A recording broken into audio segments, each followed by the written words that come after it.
Welcome to the HR Empowerment Podcast, where we will uncover strategies and new insights from HR professionals who discuss up-to-date regulations, best practices, and the most pressing topics like diversity and equity, leadership, dealing with difficult situations, and much more that affect your bottom line and business. Thanks for joining us.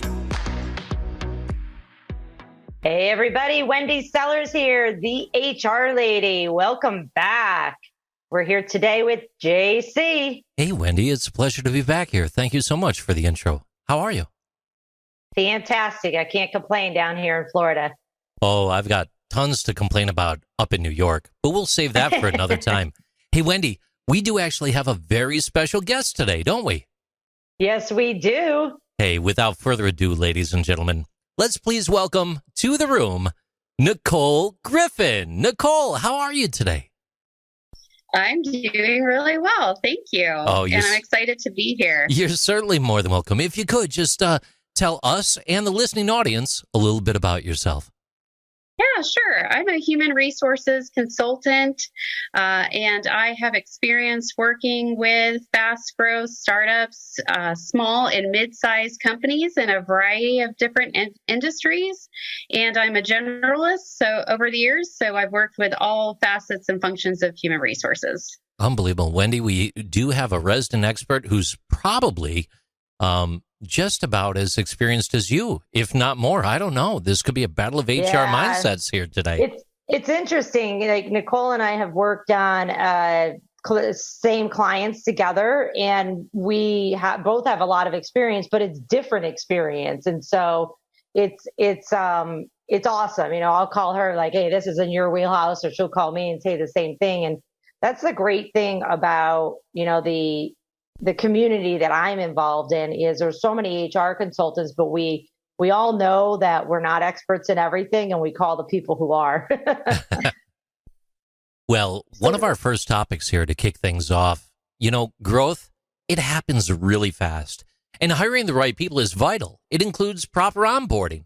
So get hiring and onboard the right way. It's our first segment of the day, our first podcast of the day right there. Wendy, over to you. Yeah, so I actually want to ask Nicole like a gazillion questions today. I think both of us have similar experience with what we're going to talk about today. We want to talk about HR best practices for startups who are in fast growth and quickly on their way to becoming larger companies, which, you know, we haven't experienced this at all during the pandemic, right, Nicole?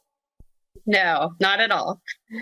Yeah, it's really amazing to think about a lot of these companies in the first 3 to 4 years. They're just focusing on really building up their leadership team and getting their business up and running. And oftentimes they're not fully thinking about engaging human resources, having HR there from the start, like a consultant like yourself or me. And it's really critical to get that talent acquisition system up and running. So I think the first 1 to 2 years, HR is really going to be focused on getting that talent acquisition up and running in a fast growth company. And there's a lot that goes into that. So if you think of it as Maslow's hierarchy of needs, where you really have to start with the basic human resources needs first, before you can really start working on the higher level learning and development type needs. We do have a few fast facts here from some recent research that's been brought to the table. Big kudos going out to our production team on pulling this together, aka Wendy Sellers, the HR lady. According to McLean & Company, HR departments are spending the most time on talent acquisition. There's a 25% increase in 2022 compared to 2021. The average cost of a bad hire is up to 30% of the employee's first-year earnings, according to the U.S. Department of Labor. And the result of a poor culture fit due to turnover, it could actually cost an organization between 50 to 60% of the person's annual salary. That's according to SHRM, the Society for Human Resource Management. How does that make you feel, Nicole? Those statistics right there. Yeah, we've seen this. What do they call it? The war on talent, or it's becoming more and more competitive to engage and attract that top talent into your company. And I think talent acquisition keeps a lot of business owners up at night. Do we have the right people who fit our mission and our values and our culture? And if we're not hiring the right people, then you're going to have that constant turnover as well. So yeah, talent acquisition, onboarding is also part of that. So capturing those newly excited employees as they come in and keeping them engaged, that's really critical to the success of an organization. Right. And, I wanted to add too, that it's like keeping the talent, we can't even find the talent, never mind keep them. And it's because, well, we won't go into that. We've gone into it in a few other podcasts, but it's so competitive, like so competitive. I know nobody was prepared for this, and maybe there's been a few percentage of businesses that were prepared for this, but the pandemic was up, down. And then for the businesses where their services or products were in demand because of the pandemic, I mean, they were like, score, gold mine, cha-ching. And then they go, oh, we can't find talent. Oh, what now? What? There's like nothing to cash in on because you don't have the staff to make or produce the stuff. Then that gold mine just goes away. Wendy, it's funny you go there. Office Vibe has found that 60% of employers are extremely concerned with the cost of unfilled positions. And according to the Aberdeen Group, 66% of companies with onboarding programs claimed a higher rate of successful assimilation of new hires into company culture.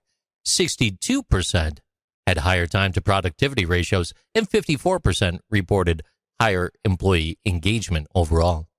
But that thought of the cost of the unfilled positions, that plays directly into what you're talking about.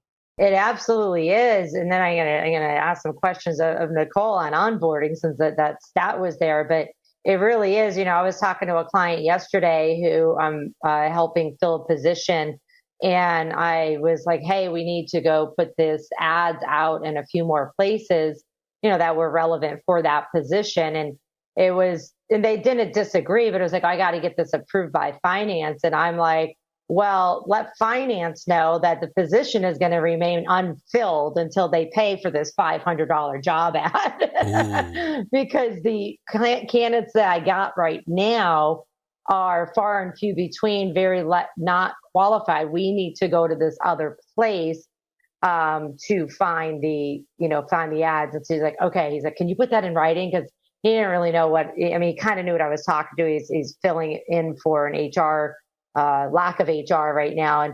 But it does blow my mind. We're going to decline a $500 ad, but we're going to leave this position unfilled, which is going to cost us probably $500,000. Wow. Nicole, do you see those same things?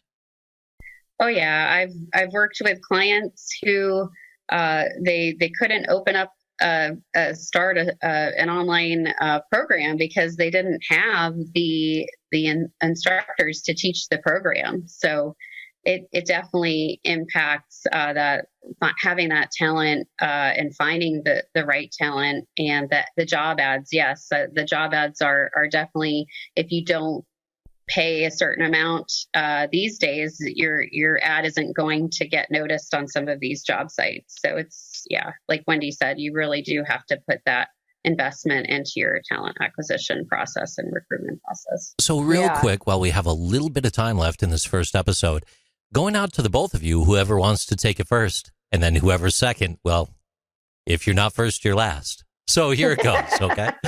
When we think about that proper onboarding, and when your growth is going fast, what are some of the top 5 things or top few things that you would like to toss out there for people to consider? Nicole, you're the onboarding expert. Yeah. Top 5 things when you're onboarding. Yeah.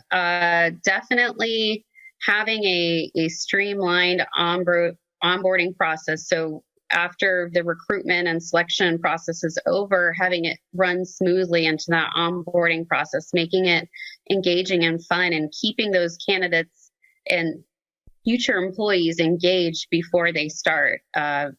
on their first day. And then on their first day, making sure that they have a really valuable experience, that they learn more about the culture, the mission, their position. So there's an HR component, and there's also a department component too into onboarding. So HR needs to have a nice onboarding system in place, and then the department needs to have a system in place too, so that employees aren't lost as soon as they start in your organization. So I would say having a streamlined onboarding process. And this onboarding process can really last a year or even up to 2 years. Oh, wow. So it's not just, one day here's my new employee.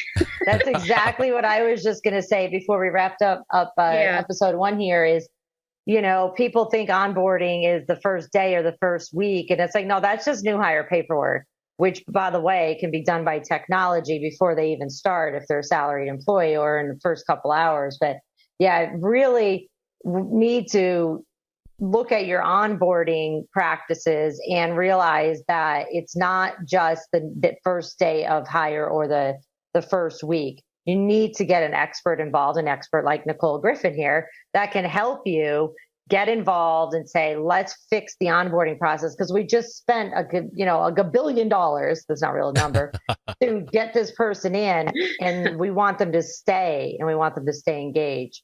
So with that said, we will be right back with episode 2 of this session with best practices for small companies who are about to explode. Thank you for joining the HR Empowerment Podcast, brought to you by Aurora Training Advantage. We hope you've gained new insight and strategies to navigate the HR profession. We look forward to you joining us again on the HR Empowerment Podcast.